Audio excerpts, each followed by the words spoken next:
हिंदू संस्कृतीत आपले विविध सण जितके आनंदी उत्साही असतात तितकेच ते अर्थपूर्णही असतात. असाच वाईट गोष्टीची आहुती देण्याचा आणि रंगाचा सण तो म्हणजे होळी. शेवटचा मराठी महिना फाल्गुन आणि या महिन्यातील पौर्णिमेला येणारा सण म्हणजे होळी. आपण या व्हिडिओमध्ये होळी या सणाबद्दल माहिती पाहणार आहोत.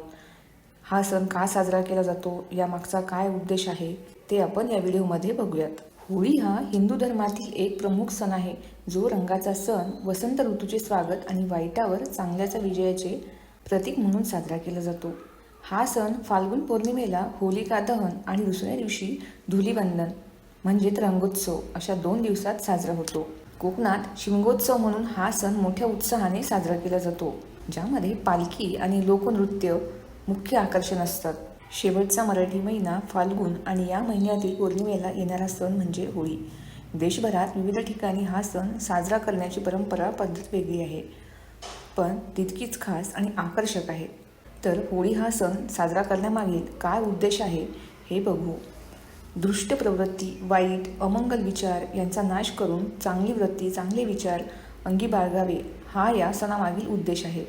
होळीनिमित्त पुरणपोळी, रंग, धुळवड या सगळ्यांचे आकर्षण तर असतेच. जसे प्रत्येक सणाची कहाणी आहे, तसेच होळी साजरी करण्यामागे देखील एक प्राचीन इतिहास आहे. हिरण्यकशिपू नावाचा एक राजा होता, जो स्वतःला खूप बलवान समजायचा. स्वतःच्या अहंकारामुळे तो देवतांची घृणा करायचा. तसेच त्याला देवांचा देव भगवान विष्णूचे नाव ऐकणे देखील पसंत नव्हते.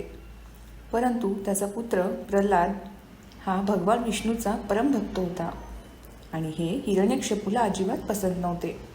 तो वेगवेगळ्या प्रकारे त्याला घाबरण्याचा प्रयत्न करत असे, जेणेकरून पुत्र प्रल्हाद भगवान विष्णूची उपासना करणे सोडून देईल. परंतु भक्त प्रल्हाद त्यांना न डगमगता त्याच्या भगवान विष्णूच्या भक्तीत लीन होत असे.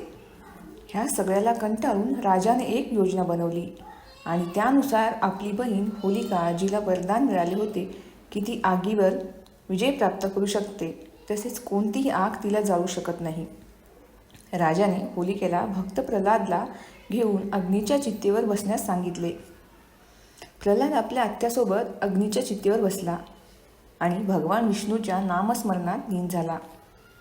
थोड्याच वेळात होलिका जळायला लागली आणि एक आकाशवाणी झाली, ज्यानुसार होलिकेला आठवलं की तिला वरदानात असेही सांगितले होते की ज्यावेळी ती तिच्या वरदानाचा दुरुपयोग करेल तेव्हा ती स्वतः जळून राख होईल. भक्त प्रल्हादाला अग्नी काहीही करू शकला नाही, मात्र होलिका त्या अग्नीत जळून भस्म झाली. अशा प्रकारे त्या दिवशी लोकांनी उत्सव साजरा केला आणि तो दिवस होळी दहन म्हणून ओळखायला जाऊ लागला. असुर राजा हिरण्यकशिपू आणि त्याच्या मुलाच्या या कथेत जिथे एक पिता आपल्या मुलाच्या मृत्यूसाठी धगधगत्या अग्नीत बसवतो, पण देवाप्रती असलेल्या भक्तीमुळे अग्नी मुलाला इजा करू शकली नाही. म्हणजेच चांगल्यावर वाईटाचा विजय तर झालाच, पण तो इतिहासातील एक सण बनला. या घटनेने देवावर दृढ श्रद्धा असेल तर कोणतेही संकट स्पर्श करू शकत नाही असा संदेशही दिला. या कथेतून हा संकेत मिळतो की वाईटावर चांगल्याचाच विजय होतो. फाल्गुन महिन्यात येणारी पौर्णिमा ही होळी पौर्णिमा म्हणून ओळखली जाते. या पौर्णिमेला हुताशनी पौर्णिमा असेही म्हणतात. मुळात शिशिर ऋतू हा गारवा घेऊन येतो, तसाच तो पानगळही सुरू करतो. पानगळ होऊन पानांचा भला मोठा ढीग जमा व्हायला लागतो. झाडांचे अक्षरशः उभे खराटे दिसायला लागतात. अशा वेळी थंडीच्या गारव्यातून शरीर मनाला थोडी ऊब देणारी होळी साजरी होते. ही होळी प्रज्वलित करण्यासाठी ही खराटे झालेली झाडे आणि जमा झालेला पाचोळा मुख्यतः वापरावा असा संकेत आहे. होळी या उत्सवाला विविध प्रांतामध्ये विविध नावाने ओळखले जाते. होलिका दहन, होळी, शिमगा, हुताशनी महोत्सव, फागुन, डोला यात्रा, कामदहन अशी वेगवेगळी नावे आहेत. कोकणात शिमगो म्हणतात. फाल्गुन महिन्याच्या पौर्णिमेला साजरा होणाऱ्या या लोकोत्सवाला फाल्गुनोत्सव आणि दुसऱ्या दिवशी सुरू होणाऱ्या वसंत ऋतूच्या आगमनानिमित्त वसंतोत्सव असेही म्हणण्यात येते. हिंदू धर्मात होळीचा सण मोठ्या उत्साहात साजरा केला जातो. मात्र होळीच्या 8 दिवस आधीपासून होलाष्टक सुरू होते. शास्त्रानुसार होलाष्टक लागल्यानंतर सर्व प्रकारचे शुभ आणि मंगल कार्य वर्ज्य मानले जातात. 2026मध्ये होलिका दहन 2 मार्च रोजी होईल आणि धुलीवंदन म्हणजेच रंगाची होळी 3 मार्च रोजी साजरी केली जाईल. त्यामुळे यावर्षी 24 फेब्रुवारी रोजी होलाष्टक सुरू होत आहे. होलाष्टक दरम्यान शुभ कार्य का वर्ज्य असतात? तर ज्योतिषशास्त्रानुसार होलाष्टकाच्या 8 दिवसात सूर्य, चंद्र, मंगळ, बुध, गुरु, शुक्र, शनी आणि राहू हे 8ही ग्रह क्रमाने अतिशय उग्र स्वरूपात असतात. ग्रहांची स्थिती शुभ कार्यासाठी पोषक नसते. अशा काळात केलेले कार्य शुभ फळ देत नाही अशी मान्यता आहे. पौराणिक कथेनुसार हिरण्यकश्यपूने होळीपूर्वीच्या या 8 दिवसात भक्त प्रल्हादाला विष्णू भक्ती सोडण्यासाठी असह्य यातना दिल्या होत्या.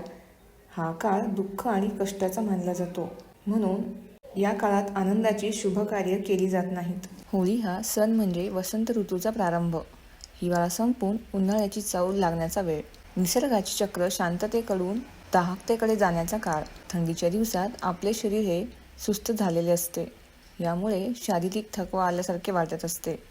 वसंत ऋतूमुळे वातावरणात हळूहळू उष्णता वाढण्यास सुरुवात होते. होळी दहनामुळे प्रज्वलित झालेला अग्नी माणसाच्या शरीराला उष्णता प्रदान करत असतो. थंडीमुळे सुस्त झालेल्या शरीराला ऊर्जा मिळण्यास मदत होते. निसर्गातील हा बदल माणसाने स्वीकारावा यासाठी होळी साजरी केली जाते. यामागचे हे वैज्ञानिक कारण आहे. तर ही माहिती तुम्हाला कशी वाटली? व्हिडिओ आवडला असेल तर व्हिडिओला लाईक करा, शेअर करा आणि अशाच नवनवीन माहितीपूर्ण व्हिडिओसाठी चॅनलला सबस्क्राईब करा. धन्यवाद.